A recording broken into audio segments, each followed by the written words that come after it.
everyone, it's CorinD, and welcome to Corin's Open Book Podcast. Let's get right into this week's episode. I put in my resignation letter July 5th, 2021. The next day I came into work, and now everybody cares what Corin does, where Corin's going, why Corin's leaving. Everyone cares now. It's not that they care, they like to gossip. One of the main reasons that I am leaving my current work environment is because of the negativity, the immaturity, the lack of control, the lack of rules, the lack of professionalism is the right word. I wrote a list of 10 reasons why I'm leaving my job, and I just wanted to share it with you all because, well, maybe it'll help you to figure out whether you should leave your job. This has been a long time coming, a very long time coming for me. I've thought about quitting my job every year that I've worked here.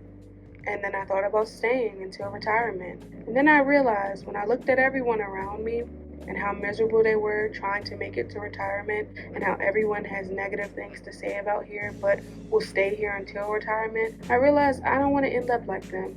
I'm 26 years old and I have a long life to live. And I can make mistakes now and afford to make them because I don't have children. I'm single, childless, and I have my life ahead of me. I'm not going to stay here and end up miserable, hating my life, and just doing something to pay my bills. The number one reason why I left my job is because we are constantly understaffed. All 3 years I have been here, we have been understaffed for an extended period of time. Number two, we were working in a roach-infested, peeling-floored, broken-walled, cluttered environment for years. My department talked about changing this for over 3 years, which is when I started, and they gave multiple false dates of when they were going to do this, and it never occurred. They finally renovated the office, which is just paint and put new carpet down, and bought some new cabinets in June of 2021. I started working here August of 2018. At my job, we are doing 4 positions in one. Literally 4 separate jobs we're doing as one person. And I've spoken to other industries that are similar to ours, and they don't do that. They don't overwork their people, which is why their retention rate is better than ours. We are underpaid for the multiple positions we work. Other departments have multiple positions for the type of work that we do. There is no upward mobility. We're literally going to stay here forever and get a couple cents raise every year, which to some people seems great, but you don't feel your raises until it's about a $10,000 raise. Then you begin to feel it in your paycheck. A couple cents, you barely feel that. That's a couple of dollars a year. Thank you, but no thank you. If the work environment was better, it would be beautiful that we got a couple cents raise, but the work environment is toxic. Plus, there's no upward mobility. So again, we're going to be at this position forever. They're currently in the talks of putting new positions. The world may never know when this is going to occur because the world may never know when we will ever be fully staffed. The work environment overlooks bad workers and heavily disciplines the hard workers. The bad workers can get complaints, they cannot do their job, they can come in late, they can call out, they can be inconsiderate, disrespectful, they can fuss with upper management, they can literally bully people in the work environment, and they will just get pats on the back and are allowed to stay as long as they want to, come in whenever they want to, retire whenever they want to, so on and so forth. But let a hard worker do anything because they're overworked, burnt out, doing all the overtime, trying to just be a help to the department, and they will literally pluck with those people. My grandmother died. I got in a car accident shortly after that. Some man called and made a complaint, and when we talked about why the man complained, they said, I didn't do anything wrong. I just didn't allow him to cuss me out after I got all the information that I needed to do my job properly. So I told him I was going to hang up with him because I got all the information, and they still reprimanded me for that. 3 years here, and because I wouldn't let somebody cuss me out on the phone because I had all the information I needed to get the help to him, I got in trouble for that. And then the person that was reprimanding me didn't even know my work schedule, didn't even know who I was. He mistaken me for another black female that worked in the office, that we look nothing alike. None of the black females that work here, none of us look alike. We all look different, have different hair, everything. But That's another conversation for another day.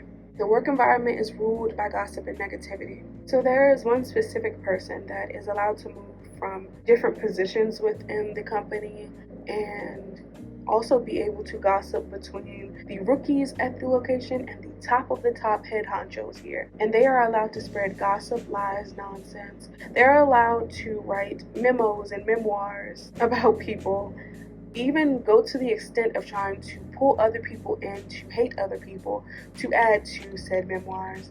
They're allowed to just do whatever they want and get away with it. And it's one person specifically that I'm talking about, but there's multiple people that do this. It's so underhanded here, where everyone's out to get everybody. Everyone's trying to be the first to break the breaking news to whomever. Everyone's trying to backstab one another. And it's almost as if you're in a dog-eat-dog environment. And I don't want to come into work and feel like I can't breathe wrong without somebody writing an email to upper management. So I just don't want anything to do with it anymore. Upper management blames the lack of staff on HR, but they'll hire people in other parts of our department that we can see. We get the emails, we see it, but it's HR's fault for why this one specific department is understaffed. Now, this is possibly true, but it still doesn't make it feel better when months go by and there's no prospects for relieving us from wondering if someone calls out if we're going to have to stay over an extra 4 hours after already working 12 hours. There's no prospects of being able to know if you're going to be able to take off without having to figure out who's going to recover you, or just trying to be considerate of the people when you take off, so on and so forth. Wondering if you get sick, if it's okay for you to take off. It's just a lot. And simply blaming a department that we really can't talk to doesn't help, because push harder. If you care about us, push harder. We work 12-hour shifts oftentimes without receiving a break during our understaffed periods. I can't remember the last time I took a break, and we were told in a meeting that we were going to have the supervisors that are over us during the different shifts come in and relieve us, and that never happened. Then they backtracked and sent an email and said, you have to ask for a break. And lastly, most of the employees are miserable, suffering from burnout, suffering from mental health issues, which leads to low employee morale. When you have a bunch of people that hate everything about the job but won't leave because they have to pay bills, and they don't trust upper management, they think that everyone's out to burn them, they don't know who to trust. They're trying to stay here as long as they can because, again, there's benefits to staying in a government job, of course, good health care, retirement, so on and so forth. But when you can't rely on upper management to have your back, or you can't rely on your coworkers to just be good coworkers, or you're just constantly worried that if you make one slip up, your department won't protect you, that leads to low employee morale. Many people are using substances that they're not supposed to cope instead of going to get therapy. I've gotten in therapy. I'm a year into therapy, and therapy is one of the reasons why I realized I'm being used and abused at this job, and I should figure out a plan to leave. And I did, and I put my resignation letter in, and I felt relieved. Now all of a sudden they care about me, they talk to me, they want to give me mental health breaks and all of this stuff, and I respectfully declined because no, that's not enough. I need more money. I need to not do 10 jobs. That's an exaggeration, but I need not to be doing 4 jobs in one. I need us to be fully staffed. I need the people that are spreading gossip and negativity to be reprimanded. I need for there to be more reprimanding on bad workers, and at least let it be equal. Okay, when people mess up, yeah, I get it, you gotta come down on them. But if the bad workers can get away with being bad, but the good workers always get micromanaged, overly punished and criticized and gossiped about and almost simply bullied. We're trying to move up, and if we make one mistake as a hard worker, people that come in do overtime, try to be the best that they can, have taken difficult situations and made the best out of them. They mess up, they have a bad day because they're burnt out. They get overly criticized and gossiped about, so on and so forth. So it's almost as if you're just in high school all over again at this place.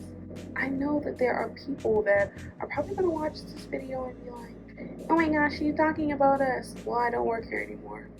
So, doesn't matter.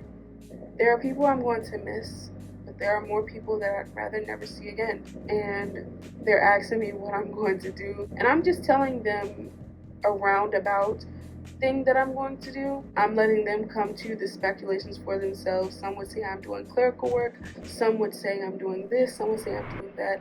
I actually have never said what my job title is, but I just breadcrumb them because it's none of your business. And the fact that you all pretend to care, stop. It's funny how I've sat and had people come to me and bare their souls, tell me about all their drama and issues and life problems in here. Maybe to get therapy. I've tried to encourage them to do that. They'll come and dump their crap on me, never give me a break. They'll come in here, they'll see me literally struggling to stay up because I'm burnt the hell out, and won't offer me a break. There's been a couple of offers to give me coffee. Coffee doesn't work when you're burnt out. And I need people to understand that burnout is literally you need to go to sleep. Luckily, I have had a few of my coworkers that really care about me, two specifically. Someone that is over me as a superior. I'm grateful for her. If it was up to me doing it for her, I would stay. But I can't for her because it's just her. And everyone else, I can't. There are so many other little things, like I sent my resignation letter in and she was the only one that replied, yet my supervisor didn't reply or tried to come to talk to me in person. There have been times where I've asked for things like new uniforms because I needed new shirts because I had gained so much weight from being depressed working here. Never got those. Luckily, I started to lose weight and the shirts started to fit again. 3 years with the same shirts. That's okay and all, but you would want to just add at least one extra shirt so that you have more than 3 shirts. The pants are so rough on our skin that it chafes us. Everybody has issues with it, but we just have to shut up. And I was listening to a podcast where they were saying that working for the government sucks because even if your management has good intentions for you, there's always somebody above them that can shut down whatever great ideas that they're putting out there, which I can say is true. I'm not leaving because this is the worst thing that ever could have happened to me because I've worked in customer service before. I'm leaving because management doesn't care and constantly being overlooked, not just myself, but seeing other people that are eager. We come here bright-eyed and bushy-tailed and ready to just make a change, and realizing that there are so many people here that just don't understand you, don't care, don't want to be innovative, don't want to see anyone else win because that means that they would probably either have to rank up or step down from their positions, don't want to give people a chance. There's a lot of favoritism, there's a lot of butt kissing, and if you don't butt kiss, you're overlooked. If you don't butt kiss, essentially you're not going to get what you want, and I feel like my work should show what I should be in the running for, but that's not how this goes, and I'm not going to do that. I'm not going to continue to sell my soul, my mental health. I'm not going to continue to work in a field that actually makes me question if I'm doing the right thing. The field that I work in goes against my morals. If there was anything that I could tell my previous job, it would just be to hire new management. Management that actually cares about the employees. Management that cares about each department specifically. Management that is not overworked, underpaid, management that has not been here so long that they're jaded to the stuff that's actually going on, management that's not out to burn their own people or to make examples out of their own people or to not be empathetic and understanding to their own people, and also only hire people that actually want to work. And I realized when I turned 26 this year, I started to take stock of my life and realized that I could be doing so much more, and I could be working smarter, not harder, and I could be utilizing all my talents, all my suggestions, all the things that I want to do for myself, and be working for myself, or be working for my family's company, or be working some sort of freelance job just to get out of the house and still make more money than I make here. That's when I realized that I was holding myself back. I fell into the trap of stable job. And I feel like stable jobs are for some people. it's just not for me anymore, because I can't be my true self. I have to hide my true self. I have to hold back on certain things because, again, I always have to worry about if somebody at my job sees this, will this affect my employment? And I don't want that anymore. I want to be in charge of my employment, my schedule, when I sleep, how much money I'm spending, and all of these things. And when you're working for another person, you have to live up to their standards, even if they're not your own. I've worked since I was 17 years old. I'm 26. I'll be 27 next year in 2022. I've put enough time in to understand that I gotta do what's best for me while I still have the opportunity, the spunk, while I still have the drive to do it. And I can't do it here. I can't try to pull myself out of trauma, depression, all of this stuff, while still coming to one of my main sources of it. This is goodbye to a chapter of my life. It was a 3-year chapter, and again, if I ever have to work a regular job again, I'll do that. But I've learned my worth from my years of working. I've learned my worth, and I realized that I'm not going to sacrifice my mental health. I'm not going to sacrifice my physical health, because I gained 100 pounds and I lost 33 recently, but I gained over 100 pounds working here. I'm not going to put my mental health, my physical health at jeopardy for any job, because if I were to die today, they'd have a job ad out for my position within a week, or they would put my position on other people, which, again, that's even worse, because overworking people instead of just hiring people is actually the worst thing that you can do. People would rather know that you're hiring people and maybe people just aren't suited for the position, but you're constantly hiring so that you're trying to get people in here, than to be understaffed for so long that your employees literally can't stand to come to work anymore.